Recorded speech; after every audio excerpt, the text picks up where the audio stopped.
Hello दोस्तों, कैसे हो। मैं मनीष स्वागत करता हूं आप सभी का एनजीओ क्लासेस पे। इस वीडियो में हम हिस्ट्री के कुछ इंपॉर्टेंट क्वेश्चन देखेंगे जो एग्जामिनेशन में हर बार रिपीट होते हैं। सारे रिपीटेड क्वेश्चन है जो एग्जामिनेशन में रिपीट होते हैं, बहुत ही इंपॉर्टेंट क्वेश्चन है। तो आप वीडियो के साथ बने रहें अंत तक। आज आज पूरे पूरे 40 क्वेश्चन हम करवाने वाले हैं, तो हमारे चैनल को सब्सक्राइब करके इससे जुड़ भी सकते हैं। यहाँ पे हम बहुत सारा इंपॉर्टेंट क्वेश्चन के सीरीज आपके लिए लाता रहता हूँ सारे सब्जेक्ट का, ठीक है। तो देखिए, सबसे पहला क्वेश्चन आपके सामने है कि सिंधु सभ्यता का कौन सा स्थल मृतकों का टीला कहलाता है। यानी यहाँ पे लिखा हुआ है कहना, लेकिन यहाँ पे होता कहलाता है, ठीक है। तो कौन सा स्थल मृतकों का टीला कहलाता है सिंधु सभ्यता का। तो इसका आंसर क्या हो जाएगा आपका, मोहनजोदड़ो, ठीक है। तो ऑप्शन नंबर सी आपका हो जाएगा, मोहनजोदड़ो को क्या कहा जाता है, मृतकों का टीला, ठीक है। नेक्स्ट क्वेश्चन देखते हैं कि भारतीय पुरातत्व का पिता कहलाता है। तो भारतीय पुरातत्व के पिता कौन कहलाते हैं, तो कनिंघम हो जाएगा इसका, ठीक है। Option number A Cunningham. Next question देखते हैं कि सिंधु भाषी निम्न धातु का उपयोग नहीं करते थे। यानी कि सिंधु भाषी जो थे, इनमें से किन धातु का प्रयोग नहीं करते थे। तो क्या हो जाएगा, किस धातु का प्रयोग नहीं करते थे। तो आपका इसका आंसर हो जाएगा लोहा। यानी कि सिंधु भाषी क्या करते थे, लोहा का प्रयोग नहीं करते थे, ठीक है। देखते हैं नेक्स्ट क्वेश्चन आगे। दोस्तों, आपके सामने चौथा प्रश्न है कि सिंधु सभ्यता नर्तकी की मूर्ति कहाँ से मिलती है।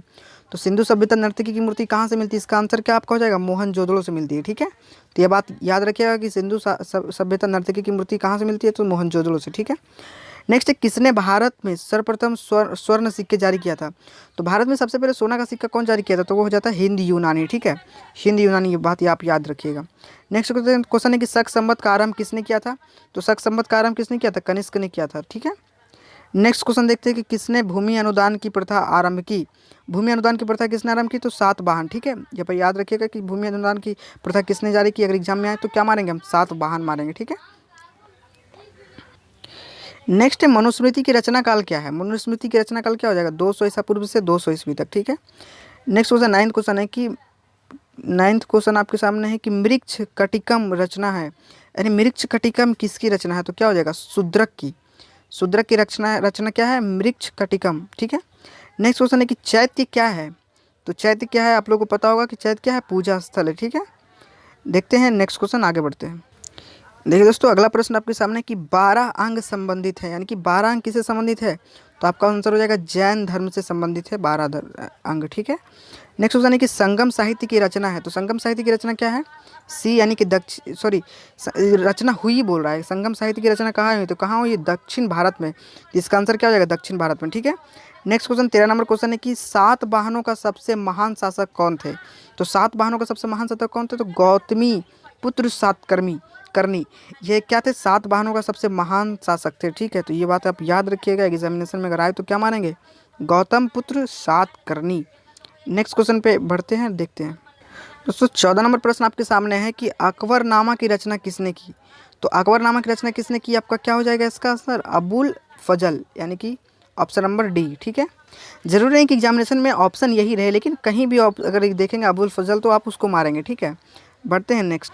दोस्तों, अगला क्वेश्चन है कि अकबर का वित्त मंत्री कौन था। तो अकबर का वित्त मंत्री कौन था, तो टोड रमल। आप ऐसा नहीं कि बीरबल मार दीजिएगा, बीरबल वित्त मंत्री नहीं थे, उनके दरबार में दरबारी थे, लेकिन ये कौन थे, टोड रमल कौन थे, अकबर का वित्त मंत्री थे, ठीक है। ये बात आप याद रखिएगा।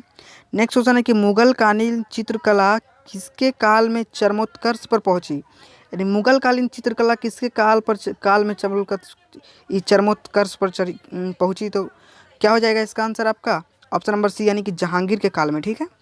नेक्स्ट क्वेश्चन है कि लाडली बेगम किसकी पुत्री थी। तो लाडली बेगम किसकी पुत्री थी, तो हो जाएगा नूरजहां का, ठीक है। नेक्स्ट क्वेश्चन देखते हैं कि दिल्ली में चांदनी चौक का निर्माण किसने कराया था। एक देखिए इंपॉर्टेंट क्वेश्चन कि दिल्ली में जो चांदनी चौक है ना, वो उसका निर्माण किसने कराया था, तो जहां आरा, ठीक है।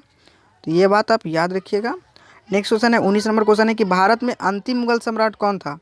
यानी भारत की अंतिम मुगल सम्राट कौन थे, मुगल में जो अंतिम शासक थे वो कौन थे। तो उसका आंसर हो जाएगा आपका डी, यानी कि बहादुर शाह जफर, ठीक है, बहादुर शाह जफर। बढ़ते हैं नेक्स्ट क्वेश्चन के लिए आगे। दोस्तों, अगला क्वेश्चन आपके सामने है कि गोरपुरम से आप क्या समझते हैं। अगला क्वेश्चन आपके सामने कि गोरपुरम से आप क्या समझते हैं, क्या समझते हैं, मंदिर का प्रवेश द्वार है, ठीक है। गोरपुरम मंदिर का क्या है, प्रवेश द्वार है। बढ़ते हैं आगे। दोस्तों, अगला क्वेश्चन है कि तेलानी राम का संबंध किस राजवंश से है, किस राजवंश से है। तो इसका आंसर हो जाएगा विजयनगर से, ठीक है। अगला क्वेश्चन है कि वल्लभाचार्य का जन्म कहाँ हुआ था। तो कहाँ हुआ था, ऑप्शन नंबर सी, यानी कि वाराणसी में हुआ था, ठीक है। बंगाल के प्रसिद्ध संत कौन थे? तो बंगाल के प्रसिद्ध संत चैतन्य महाप्रभु थे। ऑप्शन नंबर ए, ये बात आप याद रखिएगा। क्वेश्चन नंबर 24 देखते हैं। सुल्तान उल हिंद किसे कहा गया? तो ये इसका क्या आंसर हो जाएगा? रुबाजा मोइनुद्दीन चिश्ती। ठीक है, तो इसका ऑप्शन नंबर ए हो जाएगा। ठीक है, अगले क्वेश्चन देखते हैं कि यात्रियों का राजकुमार किसे कहा जाता है? वेरी वेरी इंपॉर्टेंट क्वेश्चन, यात्रियों का राजकुमार किसे कहा जाता है? एग्जामिनेशन में कई बार रिपीट कर चुका है ये क्वेश्चन। तो इसका आंसर आपका क्या हो जाएगा? हेनसांग को। हेनसांग को क्या कहा जाता है? यात्रियों का राजकुमार कहा जाता है। ठीक है, तो ये बात आप याद रखिएगा। देखते हैं अगले क्वेश्चन। दोस्तों अगर वीडियो पसंद आ रहा तो वीडियो को लाइक करके आप चैनल को सब्सक्राइब कर लीजिएगा, क्योंकि मैं यहाँ पे बहुत सारे इंपॉर्टेंट क्वेश्चन आपके लिए लाने वाला हूँ आपके बोर्ड एग्जामिनेशन तक। ठीक है, अगले क्वेश्चन आपके सामने है 26 में कि कैप्टन हॉकिंस किस मुगल शासक के दरबार में आया था? तो आपका आंसर क्या हो जाएगा इसका? ऑप्शन नंबर बी हो जाएगा, जहांगीर का दरबार में आया था। ठीक है, अगला क्वेश्चन आपके सामने 27 नंबर क्वेश्चन है कि जोतदार प्रायः कहाँ रहते थे? यानी कि जोतदार प्रायः कहाँ रहते थे? तो गाँव में रहते थे। ठीक है, तो इसका ऑप्शन नंबर ए हो जाएगा, गाँव। ठीक है दोस्तों, नेक्स्ट क्वेश्चन आपके सामने है कि स्थायी बंदोबस्त की भूमिका स्वामी किसे माना गया था? ठीक है, तो किन्हें माना गया था? जमींदार को। ठीक है, स्थायी बंदोबस्त की भूमिका स्वामी जमींदार को माना गया था। नेक्स्ट क्वेश्चन है कि अवध के साथ बेले जली के सहायक संधि कब हुआ था? यानी कब किया? अवध के साथ बेले जली ने सहायक संधि कब किया था? तो कब किया था वो संधि? तो आपका ऑप्शन नंबर बी हो जाएगा, 1801। ठीक है, नेक्स्ट क्वेश्चन आपके सामने है कि 1857 का सिपाही विद्रोह कहाँ प्रारंभ हुआ था? वेरी वेरी इंपॉर्टेंट क्वेश्चन, ये क्वेश्चन को आप एकदम 100% देख लीजिए एकदम अच्छा से कि 1857 का सिपाही विद्रोह कहाँ प्रारंभ हुआ था? तो ये क्वेश्चन का आपका आंसर हो जाएगा सी, यानी कि मेरठ में प्रारंभ हुआ था। ठीक है, तो ये बात आप याद रखिएगा। बढ़ते हैं नेक्स्ट क्वेश्चन की ओर। अगला नंबर क्वेश्चन आपके सामने 31 नंबर क्वेश्चन है कि 1857 में बिहार के विद्रोहियों का नेतृत्व किसने किया था? तो किसने किया था 1857 में बिहार के विद्रोहियों का नेतृत्व? तो वीर कुंवर सिंह इसका आंसर हो जाएगा, ऑप्शन नंबर सी। ठीक है, नेक्स्ट क्वेश्चन है कि प्लासी किस राज्य में स्थित है? तो प्लासी किस राज्य में स्थित है? तो ऑप्शन नंबर ए, बंगाल में स्थित है। ठीक है, अगला क्वेश्चन है कि ईस्ट इंडिया द्वारा कलकत्ता में सर्वोच्च न्यायालय की स्थापना कब की गई? तो ईस्ट इंडिया द्वारा कलकत्ता में सर्वोच्च न्यायालय बना था ना सबसे पहले, तो वो स्थापना कब किया गया था? तो इसका आंसर क्या हो जाएगा? 1773 ईस्वी में। ठीक है, 1773 ईस्वी में इसका स्थापना किया गया था, कलकत्ता का जो सर्वोच्च न्यायालय था। ये भी इंपॉर्टेंट क्वेश्चन है। अगला क्वेश्चन है भारत की राजधानी कलकत्ता की जगह दिल्ली को कब लाया गया? यानी कि भारत की राजधानी पहले कलकत्ता था ना, तो कलकत्ता से दिल्ली कब लाया गया? ये इंपॉर्टेंट क्वेश्चन। तो इसका क्वेश्चन नंबर आपका ऑप्शन नंबर ए हो जाएगा, 1911 ईस्वी में। ठीक है, 1911 ईस्वी में कलकत्ता की राजधानी भारत की राजधानी कलकत्ता से हटकर क्या हो गया? दिल्ली हो गया, नई दिल्ली।